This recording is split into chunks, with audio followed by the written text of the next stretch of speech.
Une crise diplomatique est-elle inévitable entre la France et le Mali?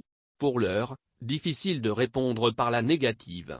Après la convocation de l'ambassadeur de la France au Mali le 5 octobre 2021, par le ministre des Affaires étrangères, Abdoulaye Diop, pour des propos inamicaux et désobéissants tenus par Emmanuel Macron qui a traité les autorités maliennes d'illégitimes et qualifié la déclaration de Choguel Kolala Maïga à l'ONU honte.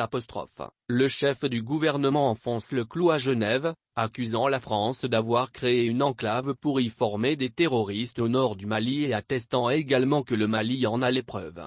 Cette sortie assez musclée intervient au moment où le président Emmanuel Macron cherche à calmer le jeu à travers une rencontre avec des Africains à Montpellier en France, rencontre qu'il a appelée Sommet Afrique-France, nouvelle formule. Une surdose qui risque de jouer sérieusement sur les relations entre les deux pays.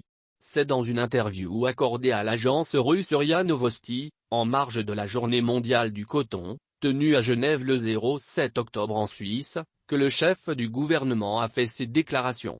Arrivé à Kidal en 2013 lors de l'offensive contre les groupes armés qui ont envahi les régions du Nord, la France a interdit à l'armée malienne de rentrer à Kidal.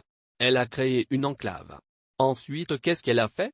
En Sardine, une organisation terroriste internationale, une branche d'Al-Qaïda au Mali, son chef, les Français ont pris ses deux adjoints pour former une autre organisation. Les Français ont des groupes armés qui sont entraînés par des officiers français, nous en avons les preuves, a déclaré le Premier ministre. Aussi, le chef du gouvernement malien a-t-il dénoncé un chantage et une ingérence de la France dans la gestion de la crise malienne. Ce chantage ne peut pas affaiblir notre détermination à protéger notre territoire, notre pays. Ce chantage ne sera pas une raison pour mettre fin à la coopération avec des partenaires fiables comme la Russie. Si on conclut un accord avec la Russie, la pratique montre qu'il s'agit d'un partenaire fiable, a-t-il insisté.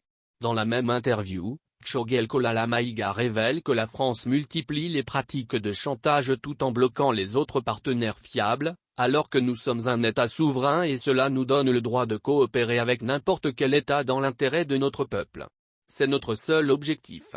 Même si à présent Paris n'a pas encore officiellement réagi, il faut s'attendre forcément à une sortie fracassante d'Emmanuel Macron qui pourrait mettre davantage à mal les relations amicales et historiques qui lient les deux pays. Serait-on en train de partir vers une rupture entre le Mali et la France? Difficile de le dire actuellement avec certitude. Ce qui est sûr, ces prises de position et ces accusations tendent à brouiller davantage les rapports entre les deux pays. Mais comme le dirait l'autre, ouais